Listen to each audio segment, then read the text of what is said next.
Mercantilismo. Vamos começar a falar da economia na época moderna. Lembrando que nas últimas aulas a gente falou do absolutismo monárquico ou dos estados absolutistas, né? Então, nossa discussão nas últimas aulas ficou no campo político, no campo do poder, no campo do governo, no campo da administração e do poder pelos reis, pelas monarquias. Tudo isso, no campo político, atravessou todo o período da época moderna, só se encerrou ali com a Revolução Francesa. Agora, a aula de hoje vai ser no campo da economia. E no campo da economia, ele está intimamente associado ao campo da política, tá? Gravem bem isso, gente. Quando a gente vai estudar história, a gente faz uma separação, né? Ora enfatizando mais os assuntos políticos, ora enfatizando os aspectos mais econômicos, ora o campo social, ora a cultura, as artes, a religião. Mas tudo isso está entrelaçado, está ligado, está conectado.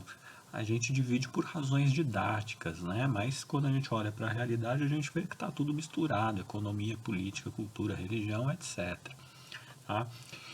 Então, hoje a gente vai falar do mercantilismo para entender em linhas gerais como é que funcionava a economia da Europa moderna.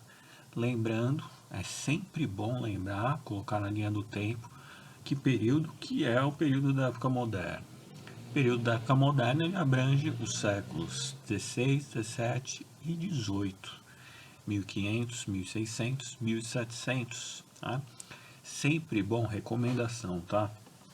Pode parecer antiquado, mas é muito bom vocês consultarem sempre a linha do tempo. Faz uma linha do tempo.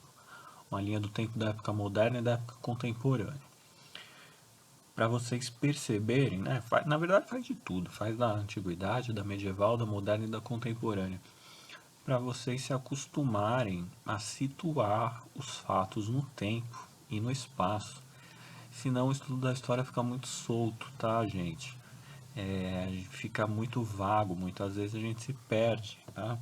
É preciso ter noção de geografia dos lugares, do que a gente está falando e a época que a gente está falando, tá? Tá tudo, época moderna, tá tudo conectado. Europa, África, Ásia, perceber, ter uma noção das distâncias, do tamanho do continente, né? Se você comparar a América, por exemplo, com a Europa, a Europa cabe num estado aqui da América, né? Se comparar com a gigantona África, né, a costa africana ali, vai ver o tamanho da costa africana, maior que a costa brasileira. Vai ver, tá, as distâncias, né? Compara o Oceano Atlântico com o Oceano Pacífico, compara o Oceano Índico com o Oceano Atlântico. Começa a ter esse hábito de olhar sempre o mapa, um mapa histórico e a linha do tempo. E aí aos poucos você vai fixando, vai gravando. Eu já devo ter dado essa dica para vocês no começo do ano, mas é sempre bom reforçar, tá? Então, feitas essas orientações gerais, vamos lá então ao mercantilismo, né? Do que se trata esse modelo econômico que vigorou na época moderna? A gente pode dizer que, em primeiro lugar, o mercantilismo ele foi muito apoiado pelas monarquias absolutistas, tá? Inclusive, há um fortalecimento, o Estado apoia o mercantilismo e o mercantilismo apoia o Estado. E a economia mercantilista, ela é protagonizada pela classe social da burguesia comercial. Então, burguesia é um termo-chave, é uma palavra-chave que designa a classe comerciante da Europa na época moderna. Tá bem? Burguesia, classe comerciante. Falou em burguês, você pensou em comércio, pensou em troca, pensou em venda, pensou em banqueiro, pensou em moeda, pensou em financiamento, pensou em uma série de empreendimentos comerciais, tá? Empresas, companhias, que vão realizar as mais diversas atividades, desde compra e venda de alimentos, como comércio de escravos, tá? Tráfico de escravos, empréstimos bancários, conversão de moedas, tudo isso forma a burguesia. E essa classe a gente viu que se tornou muito poderosa, foi se tornando muito poderosa já no final da Idade Média, né? E aí na época moderna ela está fortalecida e o Estado, que agora antes, na época medieval, era descentralizado, agora está centralizado e está aparelhado pela burguesia. O Estado representa muitas vezes, né, em grande parte, os interesses da burguesia.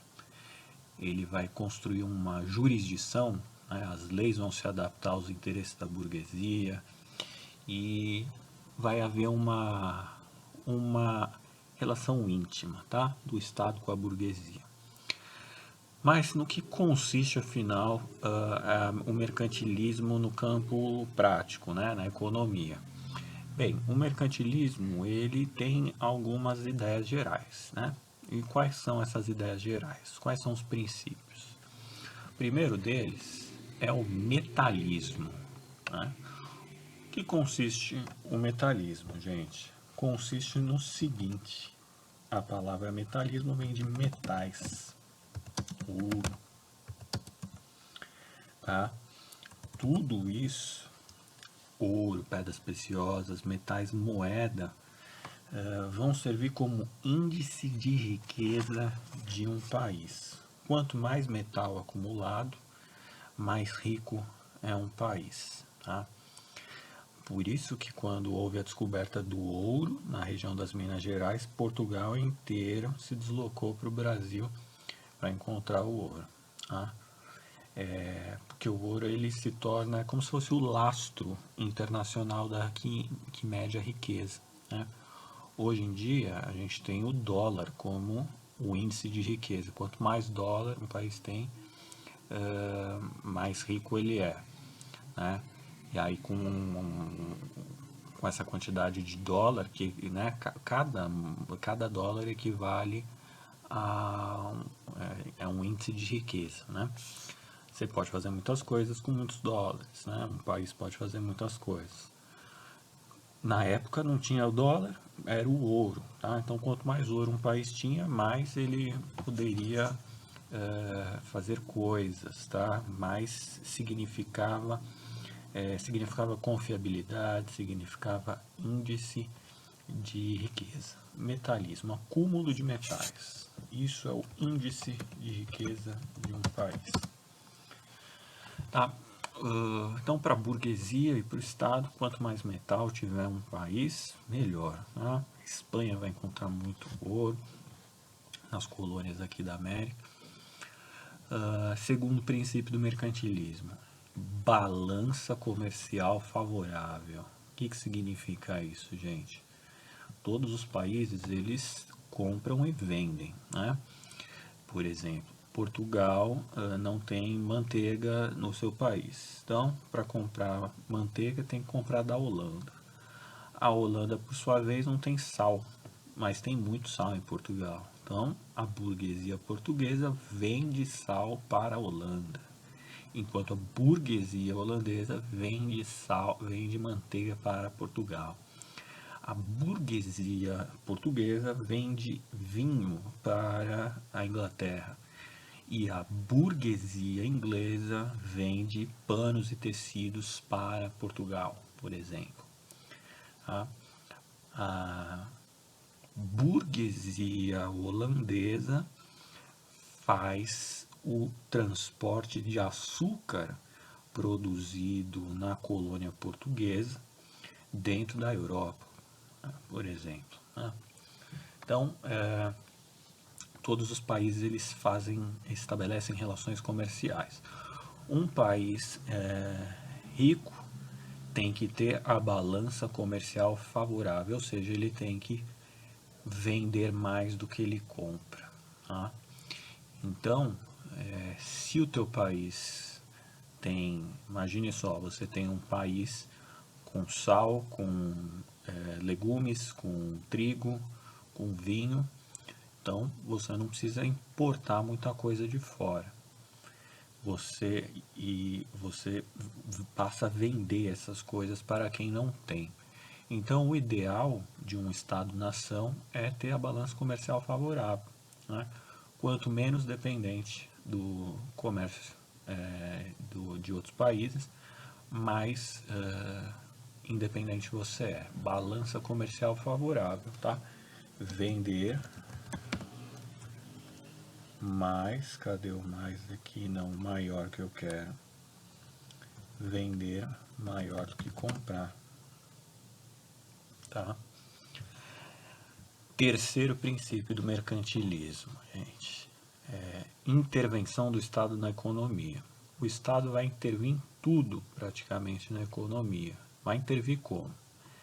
Por exemplo, criando taxas, né? Por exemplo, para vender tal produto, para vender manteiga dentro de Portugal, o Estado vai cobrar tanto X por cada unidade de manteiga, porque é o Estado que está permitindo o comércio de manteiga aqui dentro, né, da manteiga holandesa dentro aqui de Portugal. Então, o Estado vai cobrar uma taxa, tá, para essa atividade ser exercida. E vai fazer o controle de qualidade também, tá? Por isso que existe órgãos que vão controlar a qualidade dos produtos. Outro exemplo de intervencionismo do Estado na economia, que a gente viu nas aulas de mineração. O Estado vai cobrar 1/5 do ouro extraído em cada data, em cada lote de terra na região das Minas Gerais. E o Estado ele vai criar uma alfândega, ele vai criar uma casa de fundição para taxar, para cobrar o quinto e para oficializar através de um carimbo que aquele ouro é legal. Isso é intervenção do Estado na economia. Tá? Muito bem, quarto princípio do mercantilismo, protecionismo. Ou seja, está intimamente ligado à intervenção também. Tá? O Estado vai proteger a sua economia. E como que se protege a economia de um país? Por exemplo, vamos supor que Portugal compre manteiga dos holandeses, mas por um valor a 10x. E você tem lá um pequeno grupo de fazendeiros lá no sul de Portugal que está querendo produzir manteiga também, né? Tem lá suas vacas, está se tirando leite e está fabricando manteiga. Acontece que o jeito de fabricar manteiga dos portugueses não é tão econômico quanto o jeito dos holandeses. Os holandeses têm mais tecnologia, né? Os portugueses eles conseguem produzir uma quantidade pequena também, né, da manteiga. Logo, o produto final da manteiga portuguesa custa 15x e não 10x, como o valor dos holandeses, tá? Incluindo as taxas e tudo. Então, o que o Estado português protecionista vai fazer? O Estado protecionista vai proteger a sua produção local, estimulando a compra de manteiga portuguesa dentro do país, Portugal, e criando taxas altíssimas sobre os produtos importados para que a manteiga holandesa chegue no mercado português pelo valor de 15x e passe a competir com a manteiga portuguesa. Tá?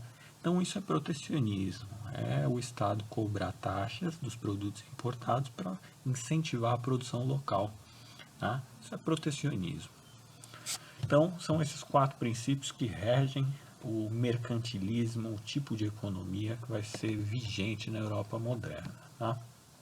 Vamos olhar aqui esse quadro para a gente colocar numa forma esquemática. Estados absolutistas, né, as monarquias absolutistas, apoiam a burguesia, os negócios da burguesia. E o Estado sustenta os nobres, tá? Pagando-lhe rendas. Ou seja, quem são os nobres? É a classe mais alta de um país. E esses nobres, eles não são necessariamente donos de negócios, mas eles são, por exemplo, ocupam os cargos de generais do exército, eles ocupam os cargos, por exemplo, do alto clero da igreja, né? Então são os cargos são os políticos, são os caras que cuidam da administração, que está ali no governo de uma província, no governo de uma colônia, tá? Então, os nobres são a classe mais alta, mais privilegiada. O Estado absolutista protege os nobres, apoia a burguesia, tá? E dentro da economia mercantilista, né, ele vai fazer isso aqui, tá? Quais são as atitudes do Estado mercantilista? Ele vai criar barreiras alfandegárias, né, que tem a ver com o protecionismo que a gente acabou de falar. Ele vai estimular a expansão marítima e colonial, porque quanto mais colônias, ou se tiver um território lá na Ásia ou na África ou na América que dê riqueza, que tenha ouro, que tenha prata, que dê para cultivar açúcar, tabaco, vai ampliar os negócios da burguesia, né? Então, estimula a expansão marítima e colonial. Só que é um empreendimento, tá? O Estado que vai incentivar, junto com as companhias, né, junto com as empresas burguesas, estimular as navegações para encontrar terras, para colonizar. A colonização da América foi toda assim, tá? Aumento da população, tá? É interessante também para os estados absolutistas, numa ordem econômica mercantilista, que tenha bastante crescimento populacional, porque assim você tem mais gente consumindo, você tem mais gente produzindo, e a economia circula, a riqueza aumenta, tá? Incentivo às manufaturas nacionais, né? Tem a ver com o protecionismo também. Lembrando que manufatura, produtos industrializados, vai começar a ficar intenso a partir da primeira revolução industrial com a Inglaterra, em 1750, né? E aí, a partir daí, como a Inglaterra vai começar a vender essas manufaturas em larga escala e vai obter altos lucros, os outros países vão começar a incentivar suas próprias manufaturas para não ser totalmente invadido pelos produtos ingleses, né? Então, incentiva as manufaturas.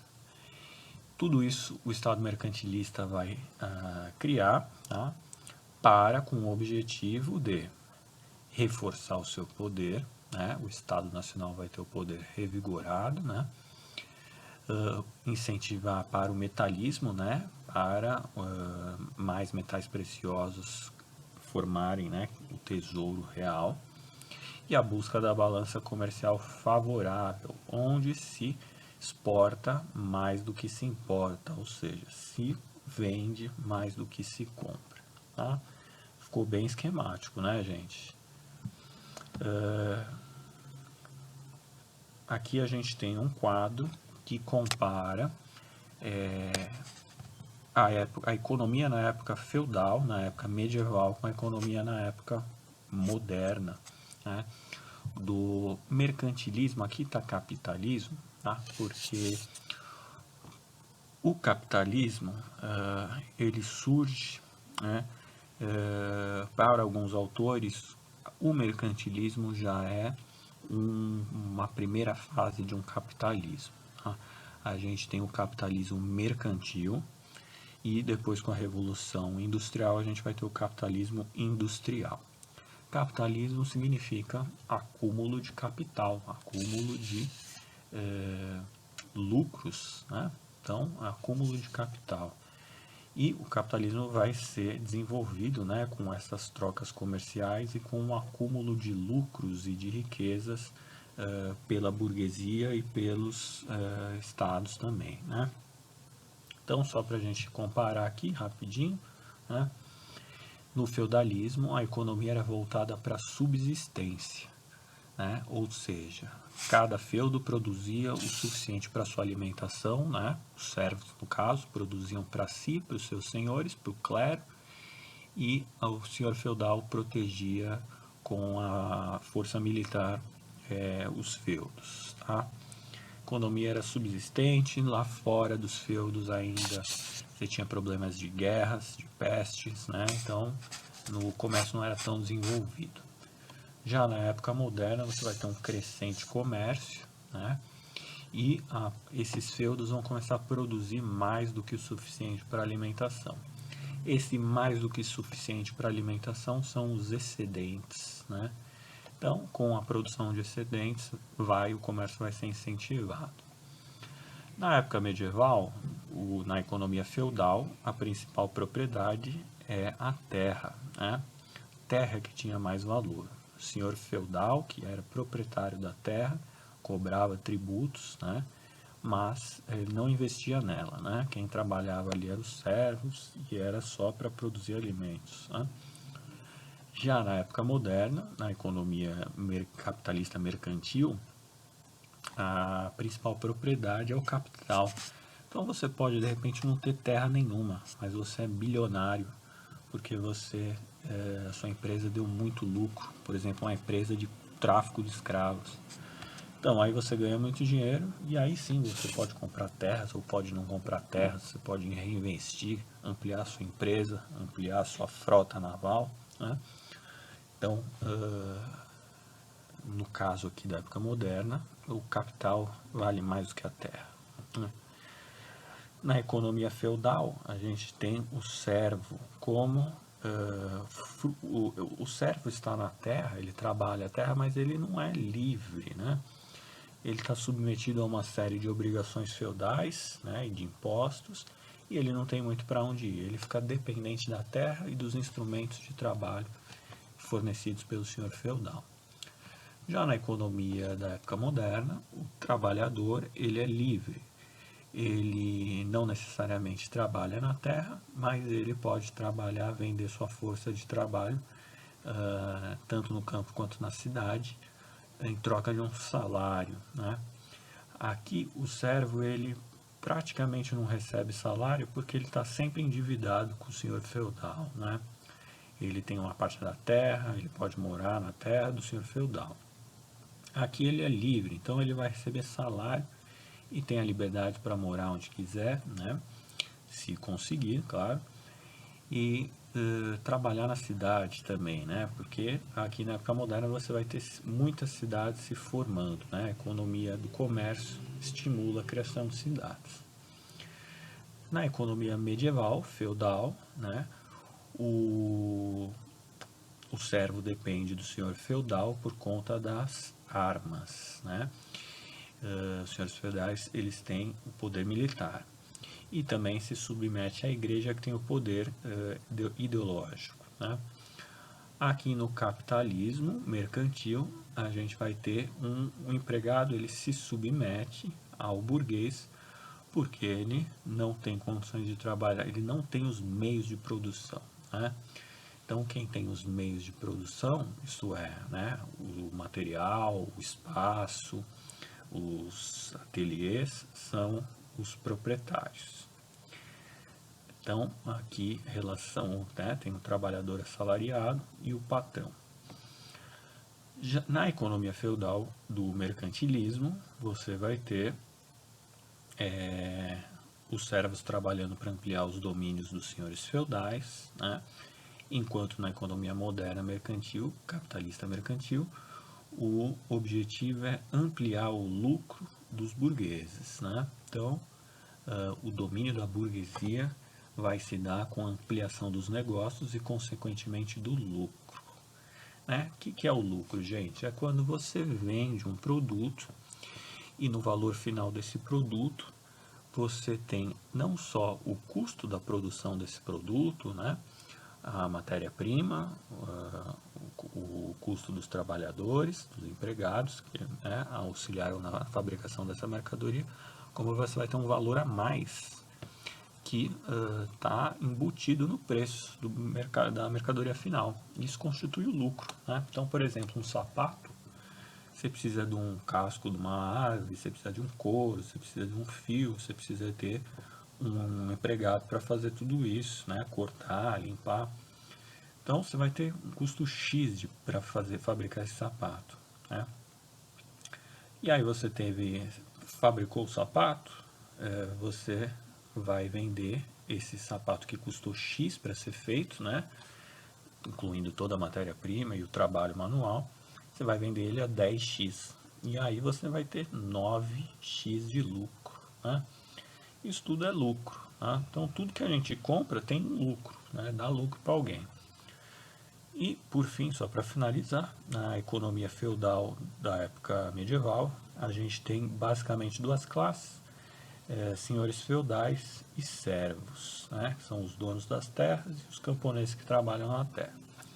Na economia capitalista mercantil, a gente tem burgueses, que são os donos das empresas, dos comércios, e os trabalhadores assalariados que trabalham vendendo a sua mão de obra em troca de um salário para se manter, tá?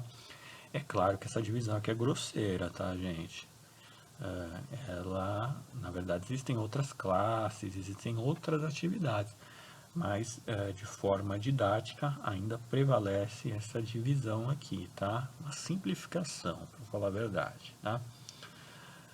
Por hora é isso, então, gente. A aula de mercantilismo é essa. Na próxima a gente vai entrar no campo cultural da época moderna e ver o movimento renascentista e o movimento das luzes, tá? Um abração.